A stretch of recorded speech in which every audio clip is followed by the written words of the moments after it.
Hello guys, so in this video I'm going to show you how to build this small pedal board, how to connect your power supply to the pedal board using the power cables, and how to connect each pedal to the other one using patch cable. So let's go. First of all, start with a really nice pedal board tray. This is a Ghost Fire. You can actually use whatever you want, but I like this because it's small and it's not expensive and it's really light. And it comes with this nice gig bag. You see, it's really nice and it's really small. You can actually put it if you have a big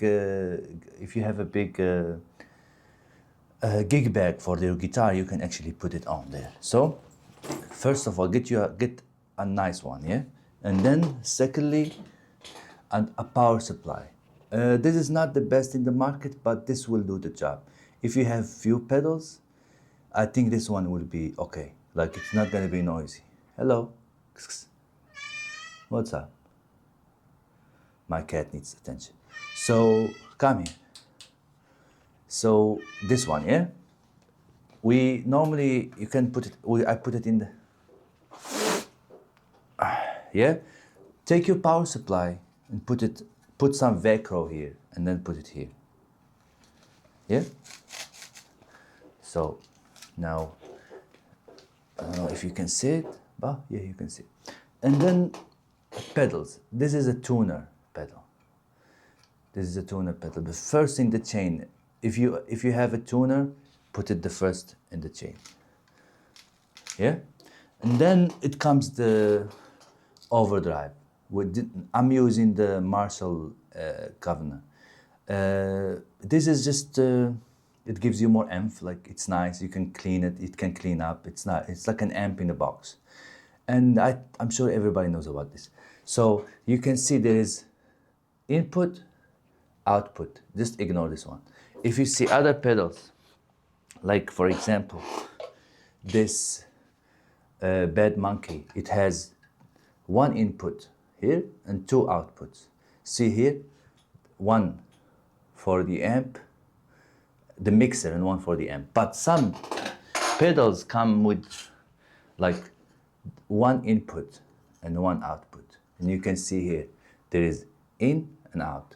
So, for example, we have a patch cable. Yeah, we plug it in the out of the tuner. Yeah, and then to the input of this Marshall Governor. Yeah, and this is it. This is going, like, for example, for me, I'm gonna use the amp FX loop, and I'll put this in the front of the amp. And this, the Boss FRV1, this is a mono reverb. It has only one input and one output. That's why it's mono reverb. For example, I will show you a stereo reverb.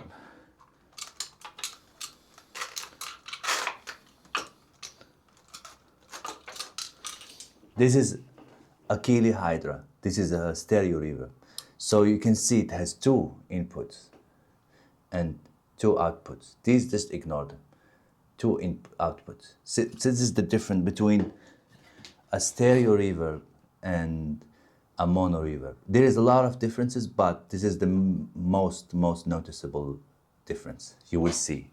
Okay, so I'm gonna put this in the end here. So now let's do like power. So here, let me explain to you this. You can see there is numbers here, yeah? And there is DC 9 volt out here. This is where most of the pedals will be plugged in. But the 12 and 18, some pedals take 12, some pedals take 18. I don't think I have a pedal that takes anything more than 9, but you can see, for example, this pedal, yeah? If you come here, you can see 9 volt DC. See, you should pay attention to this, because if it's 9 DC and you plugged 18 or something, you may just destroy your pedal, and you have to be careful with this. So always make sure that you're plugging it in the right place. So this is a normal power cable, yeah? See? So it depends where you want to put them. Normally I put this L side in the pedal and this in the power supply. So for example, we go here to 1 and it's 9 volt, yeah? We just put here 1. We have 3 pedals, so we have to have 3 power cables. Yeah, 1. And all these pedals I have here, they run off 9 volt, so you don't have to worry about it. So put it here. Yeah. Now let's run the cables down here. 1 here. 1 here. 1 here. Okay. You can see here there is the input of each, the power supply. This is 9 volt. All both pedals are 9 volt. This is 9 volt too. But tuner is here. So sometimes it can be in the side too. It doesn't matter. So plug in it here. And then let's do this one from the side. I mean, this is just an example, but if I'm gonna like gig with this, I'm gonna really tie it up all the cables. And okay.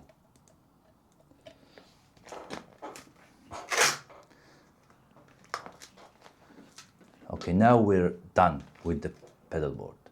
See, power is on and audio cables are in. So now let's just test it. For example, I have this Boss AR2, which is a amp and a cabinet. You treat this like an amp. So for example, the input, you see the input here? The input, this is where you plug in your overdrive and your tuner to here. And this is the output. This output, you go straight to your DAW or your for example, for me now, I will use my sound interface. This, if you see send and return, yeah? This is the effects loop. This, if you plug any pedal here, most of the time you plug choruses, like modulations, or delays or reverbs, or if you have a looper too. So you plug here, so you can bypass the preamp of the amp. So sometimes when you plug straight to your amp, it can sound like, especially when you're using delay, like even the repeats of the delay will sound overdriven, and some people don't like that.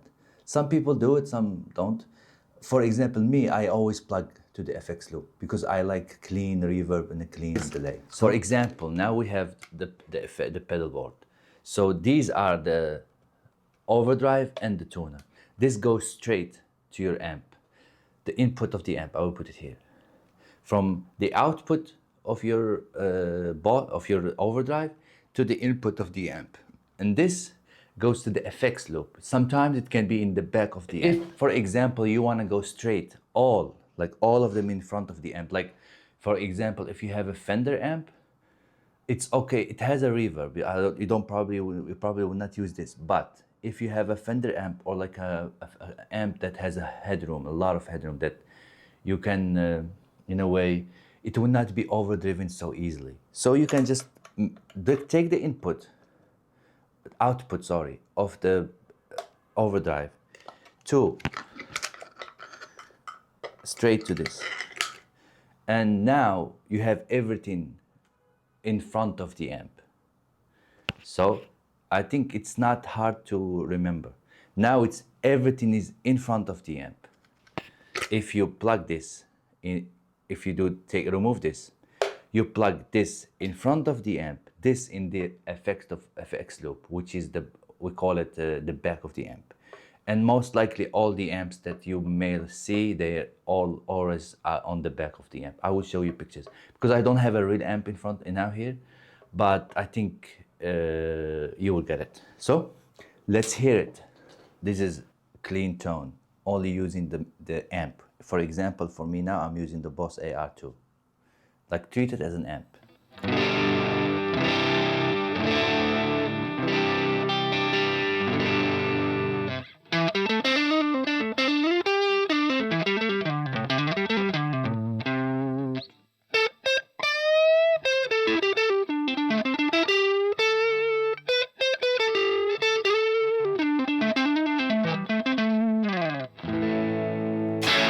No reverb, nothing.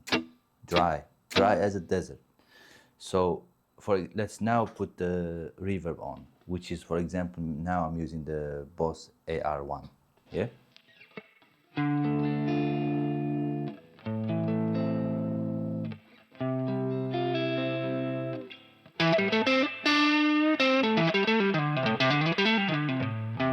You can hear a little bit of reverb. Let's add more reverb.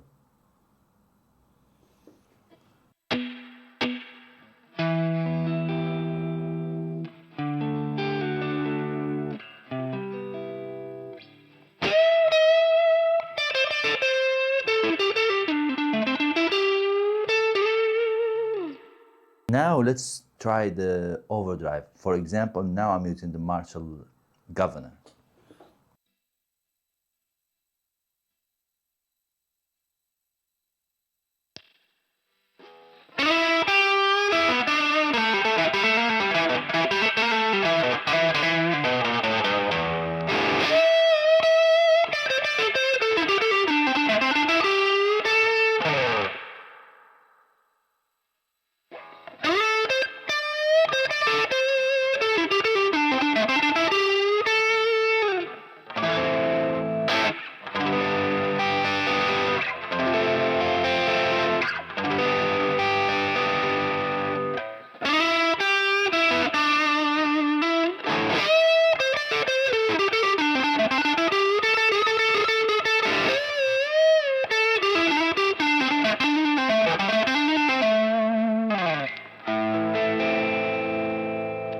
Let's add more delay. More reverb.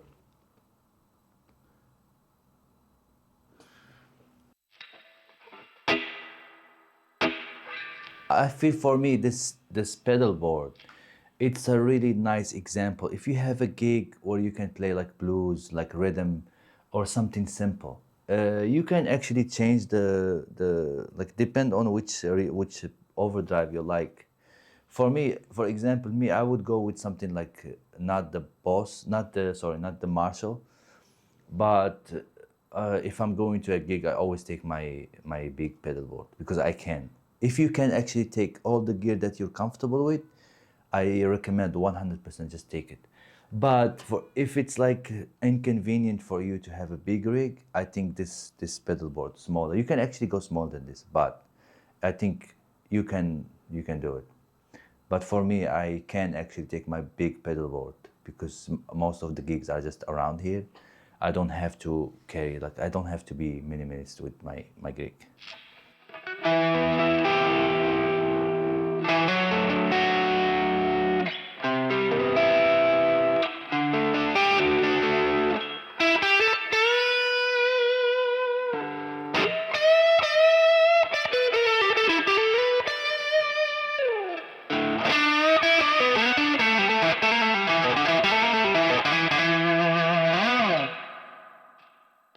Let's try it with the Gibson Les Paul. This is my 2001 Gibson Garrymore. Let's try it with this one.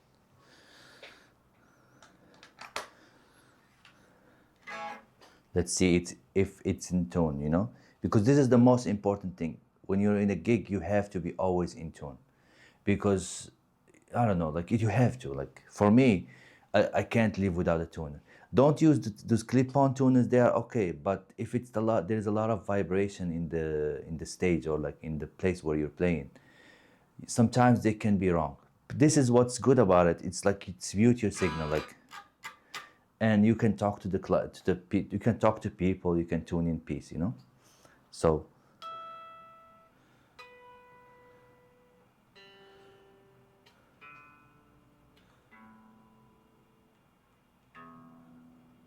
okay,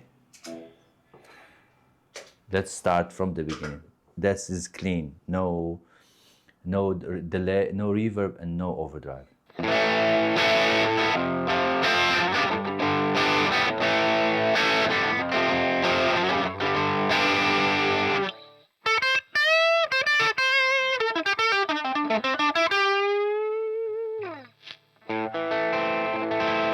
Now let's add reverb.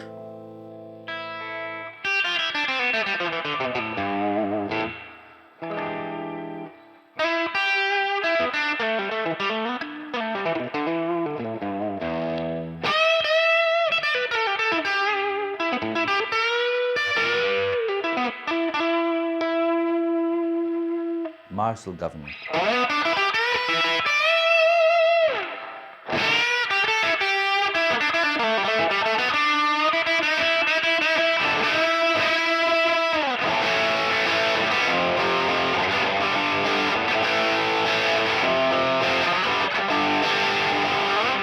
Let's add more more gain and more treble, maybe level 2 on the Marshall.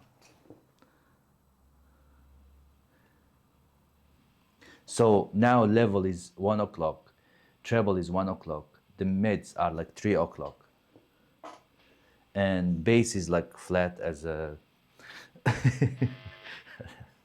I want to say a joke, but I don't want to be flat. The bass, I'm always I would never use a lot of bass, and the gain is like 1 o'clock.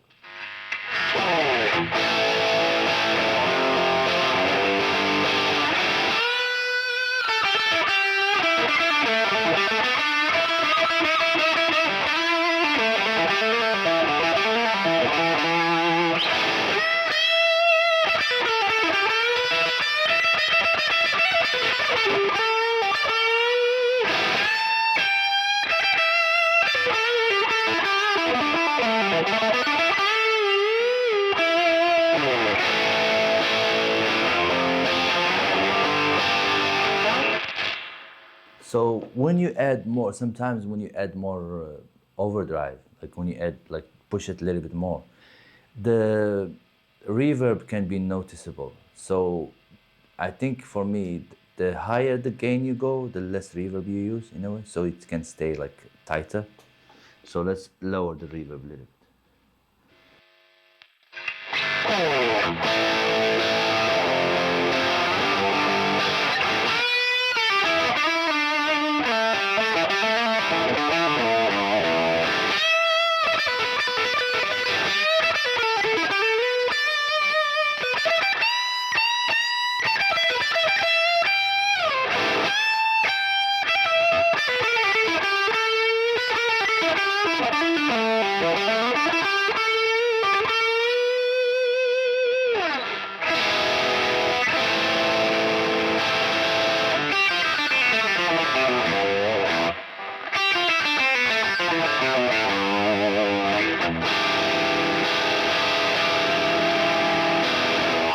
So guys, this is it for today.